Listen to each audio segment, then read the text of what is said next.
Estamos de volta com o programa Eclésia dessa noite.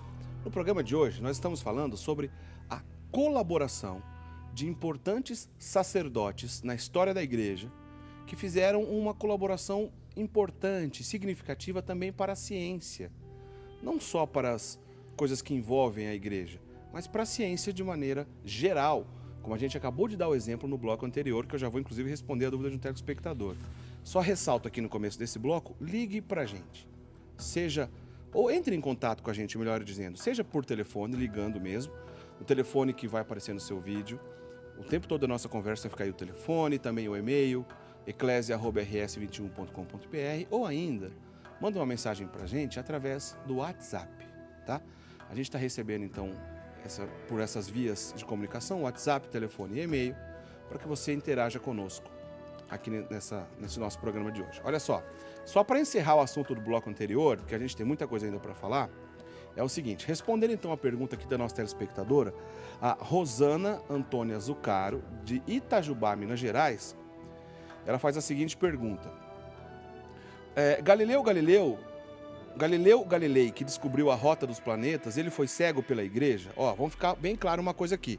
Você até chamou Galileu de sacerdote. Não. Galileu Galilei não era sacerdote. Ele era só um cientista. O Galileu Galilei, ele baseou seus estudos nos estudos de um sacerdote, que era o Copérnico, né? Coloca pra gente de novo a foto aí, por favor, diretor. Esse era o padre Nicolau Copérnico. A Polônia, né? Ele era polonês, né, Padre Guido? Sim. O Nicolau Copérnico, ele sim que começou os estudos sobre o heliocentrismo, ou seja, a Terra que gira em volta do Sol e não o contrário. Galileu Galilei, que não era padre, baseou seus estudos nos estudos desse padre que a gente acabou de mostrar. E ele não tinha como comprovar sua tese, que só foi comprovada 200 anos após a sua morte. Ele acabou tendo um problema com a igreja da época, porque a igreja não queria que ele publicasse como tese. E ele acabou publicando como essa verdade. O que acontece? Ele morreu, eu disse agora há pouco que ele morreu idoso na casa dele, cego, mas foi uma cegueira natural, por causa da idade avançada. Ele morreu em comunhão com a igreja, recebeu os sacramentos, morreu velhinho na casa dele, ou seja, ele não foi assassinado pela igreja católica, como a gente costuma ouvir por aí, tá certo? Essa é a verdade, né, Padre Guilherme? Exato, Eric. Não esqueçamos, inclusive, que Galileu Galilei viveu sempre muito protegido pelo bispo da cidade. Também tinha essa amizade com o bispo, né? E esta história que estão inventando de condenação à morte, de cegueira, etc., não. Talvez alguém está fazendo um pouco de confusão, porque bem naquela época aconteceu na história o famoso Concílio de Trento, que entre as coisas que instituiu foi exatamente até a Inquisição. Foi uma página muito triste, não é o caso agora de falar disso, né? E talvez há pessoas que confundem uma coisa com a outra e colocam até torturas para pessoas que, na verdade, não foram submetidos a este castigo. Muito bem. Bom, Rosana, ficou bem claro? Quem era padre era o Copérnico. Ele que inventou essa história toda, essa teoria. O Galileu Galilei baseou nos estudos de Copérnico e aí a história continua, tá bom? Sobre o episódio da Inquisição, a gente até recebeu um e-mail esses dias, aliás, a gente sempre recebe sobre isso. Sim. Nós temos no nosso site rs21.com.br 2 programas dedicados sobre a Inquisição. Inquisição parte 1, Entendendo a Inquisição parte 1, Entendendo a Inquisição parte 2. Acesse o nosso site, Portal da Rede Século XXI, procura lá por Programa Eclésia, você vai achar esses programas sobre a Inquisição. Padre Guido, vamos continuar a nossa conversa aqui, porque tem muita gente boa para a gente falar aqui.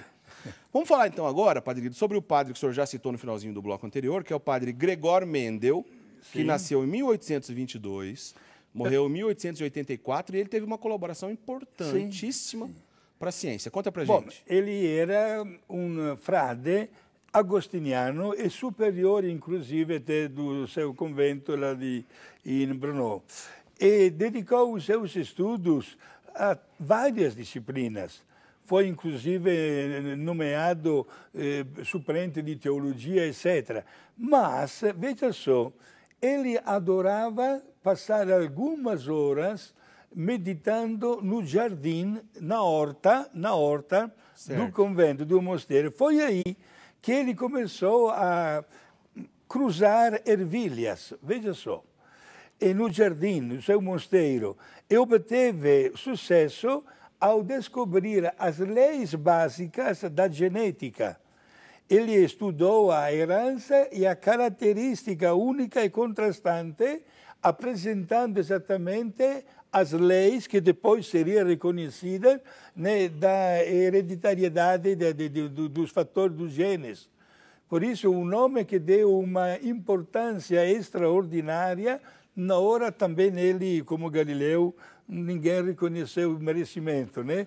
Mas depois a ciência encontrou estes documentos e deu plenamente razão a este padre Gregório Mendel.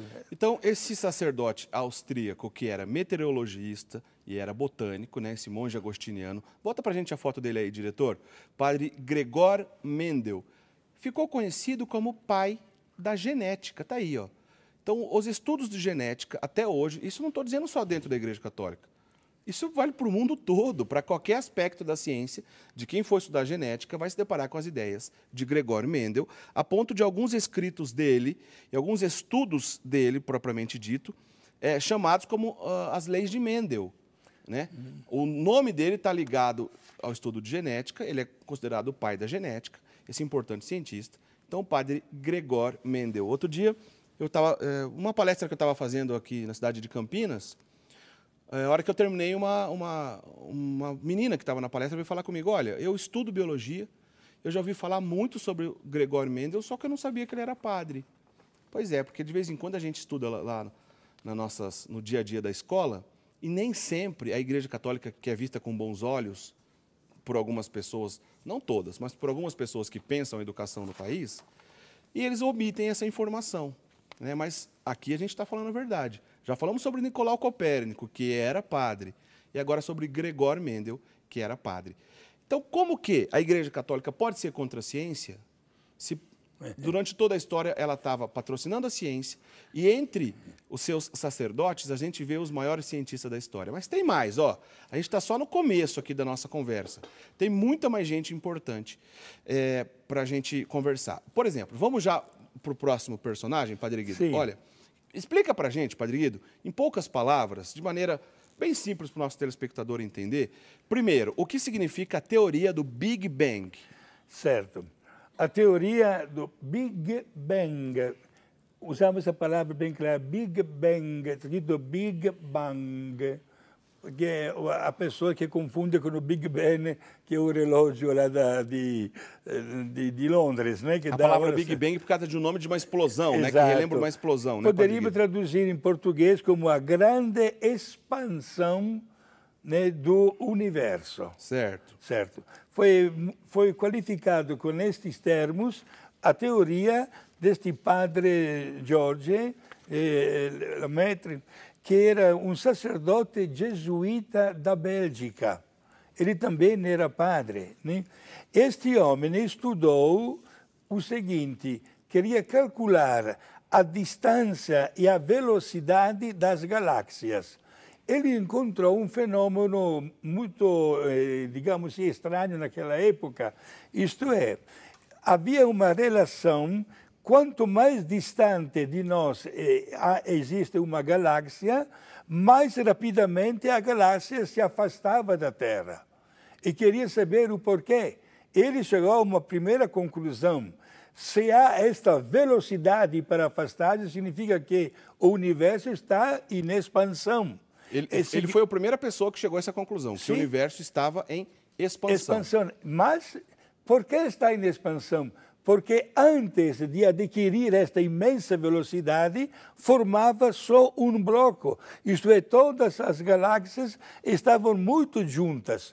E aí houve como tipo de uma explosão. Ele chama do átomo, né? Só interrompendo, Padre Guido. Sim. Ele chamou primeiro essa teoria de átomo primordial. Primordial, né? exato. Ou seja, que tudo veio de uma minúscula partícula, na qual, de uma explosão, que ainda até hoje os cientistas se debruçam sobre isso, começou essa expansão, então ele inventou essa teoria, que depois ficou conhecida como teoria do Big Bang, ou seja, que o universo está em expansão e que tudo veio de um pequeno átomo, né? Exato. Ah, só lembrando, o padre, o senhor já disse o nome dele, mas ele era um jesuíta belga, como o senhor disse. O nome dele é Georges Lemaitre. A gente tem a foto dele aí também, na sequência a gente vai ver. Padre Georges Lemaitre, então, tá aí, ó. Esse jesuíta belga que inventou essa teoria do Big Bang. Ele faleceu somente uns 50 anos atrás, praticamente, né? No 1966. Exatamente. Foi um grande cientista, porque apresenta, e aí que nós ficamos sem palavras, até do ponto de vista religioso, prezados amigos telespectadores, quando analisamos o universo, a expansão que nunca termina. Tanto, digamos a verdade que até a Terra, dentro do mapa do universo, quase não existe. Olha só, dá de pensar em que mundo nós fomos criados e a força de Deus como Criador de um mundo que nós não damos conta. Ele fala aqui de galáxias, fala de estrelas, etc. Nós, querendo usar toda a nossa boa vontade, conseguimos, no máximo, contar uma por uma, no máximo 6.000 estrelas. Mas o mundo está em contínua expansão. Alguém poderia dizer, padre, de tantos mundos que existem por aí, somente a Terra foi beneficiada, por exemplo, pela presença do homem. Quem somos nós para poder responder a esta pergunta?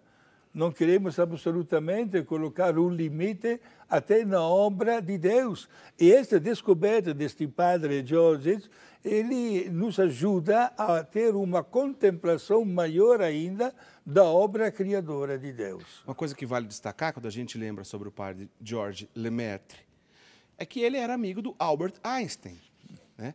O grande físico Albert Einstein era amigo do padre Georges Lemaitre, admitia os estudos do padre Georges Lemaitre, né? Imagino que eles deviam trocar umas figurinhas ali de acordo com seus estudos. E olha, depois dessa primeira, do início dessa teoria que o padre Georges Lemaitre desenvolveu, chamado átomo primordial, ou também era chamado de ovo cósmico. Átomo primordial ou ovo cósmico, que depois ficou conhecido como Big Bang, porque outros cientistas se debruçaram sobre ela, né? Vários outros cientistas depois adotaram esse estudo do padre, admitiram e ficou conhecido para a história. Esse tipo de estudo não resolveu só a questão de uma possível início do universo, mas os cálculos, como o padre Guido disse, por exemplo, os cálculos de como essa expansão do universo acontece, também foi o padre Lemaitre que desenvolveu. Repete para a gente a foto, por favor, aí, Bruno, do padre Georges Lemaitre. Então, quando alguém falar para você assim, olha, mas a Igreja Católica, que não admite a ciência, aqueles papos que a gente escuta por aí, né? Inclusive porque existe uma teoria chamada teoria do Big Bang, que pensa o início do universo, etc, etc. Olha, fala para ele, meu filho, quem inventou essa teoria foi esse sujeito que está aí na sua tela, o padre Georges Lemaitre, um padre jesuíta belga, amigo do Albert Einstein, e que todo o mundo científico admite ele como sendo esse gênio, né, da ciência que era padre. Exato, inclusive é interessante esta sua colocação de Albert Einstein, que um dia, conversando com o padre Georges, soltou a famosa frase: a ciência sem a religião está doente, mas a religião sem a ciência é cega.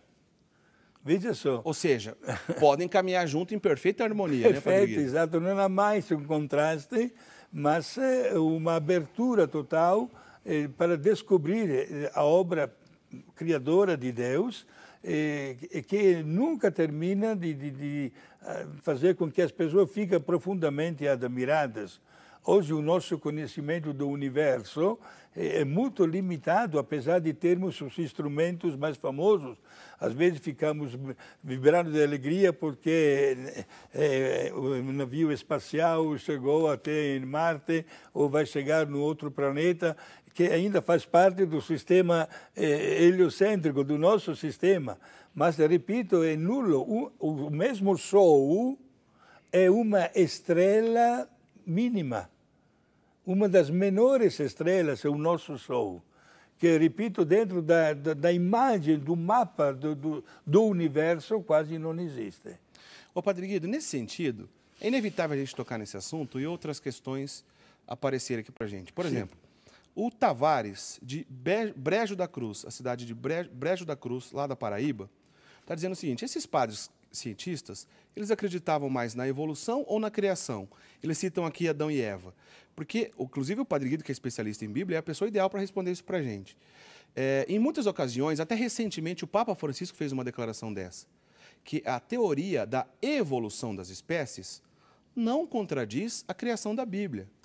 Até porque aquela narração bíblica, Padre Guido, o senhor já explicou isso diversas vezes aqui para a gente não pode levar 100% ao pé da letra. Exato, né? Mesmo que um dia algo científico prove que é uma farsa a teoria da evolução, não estou dizendo que é, tá, gente? Estou dizendo que se um dia isso for provado, a igreja admite a ciência. Agora, Padre Guido, aquela linguagem de Adão e Eva, lá, Sim. ela contradiz com uma possível teoria da evolução? Não, absolutamente. Agora, prestem bem atenção. A igreja deixa o evolucionismo trabalhar, como também aquelas pessoas que chegam a dizer que o homem é descendente do macaco ou de outros animais, etc. A igreja deixa todo o espaço para a ciência fazer os seus passos. Só quero uma coisa: mesmo através do evolucionismo, a um certo ponto houve uma intervenção direta da parte de Deus que transformou aquele ser em algo diferente. Por isso, a intervenção direta é famosa. Na linguagem bíblica, é o verbo, no primeiro bloco de hoje falei, né? Façamos o homem a nossa imagem. E as qualidades que o homem recebeu como imagem de Deus são bem diferentes dos demais seres. Por isso, a igreja deixa plena liberdade de estudo quanto à origem, mas não larga mão da intervenção direta de Deus no ser humano. Que é o que importa, né, Padre Guido? Exato. E aí sim a gente está dentro da fé da igreja. A igreja admite que em determinada época da história, se é assim que a gente pode dizer da história, determinada época da existência, melhor dizendo, Deus interviu e criou todos os seres, e criou a humanidade, e criou tudo que existe. Agora, os detalhes disso, Padre Guido, a igreja não vai também querer se colocar no lugar da ciência, né, Padre Guido? Exatamente, absolutamente. Aliás, o magistério da igreja, volto a repetir, deixa plena liberdade de estudo, do estudo científico quanto a este assunto bastante delicado. Mas não esqueçamos, porém, que somos seres feitos à imagem do Criador. E esta linguagem, gente, é uma linguagem não só clássica, mas que dignifica a pessoa humana feita à imagem do Criador. Porque somos parte integrante de um ser que não tem limites. Muito bem. Bom, a gente continua essa conversa no próximo bloco, inclusive a gente vai falar no próximo bloco sobre a criação das universidades. O que a Igreja Católica tem a ver com a criação das universidades e quais foram as primeiras universidades. E, de novo, por que a Igreja Católica está no meio dessa conversa. Mas eu quero aproveitar no finalzinho desse bloco e divulgar, olha, se você não conhece o EAD Século XXI, que é o ensino à distância aqui da Século XXI, da Associação do Senhor Jesus, você está perdendo seu tempo. Tem um monte de cursos disponíveis lá no EAD Século XXI, muitos e muitos cursos gratuitos lá no EAD Século XXI. Vão te dar certificado, você vai estudar assuntos relacionados à Igreja Católica, outras ciências, né? Mas esse, especialmente, que eu quero divulgar, tem tudo a ver com o tema do nosso programa de hoje. Está aí, inclusive, o endereço no seu vídeo, rs21.com.br/EAD, EAD de ensino à distância. Existe um curso nesse site que a gente está mostrando para vocês, chamado A Igreja Católica Construtora da Civilização. Quem está promovendo esse curso é uma série de vídeos que foram gravados lá nos Estados Unidos, do historiador chamado Thomas Woods. Thomas Woods é um historiador renomadíssimo, né, no mundo todo, de importantes universidades nos Estados Unidos. Ele é católico e ele faz um apanhado de como a Igreja Católica colaborou para a construção da sociedade, principalmente a sociedade ocidental.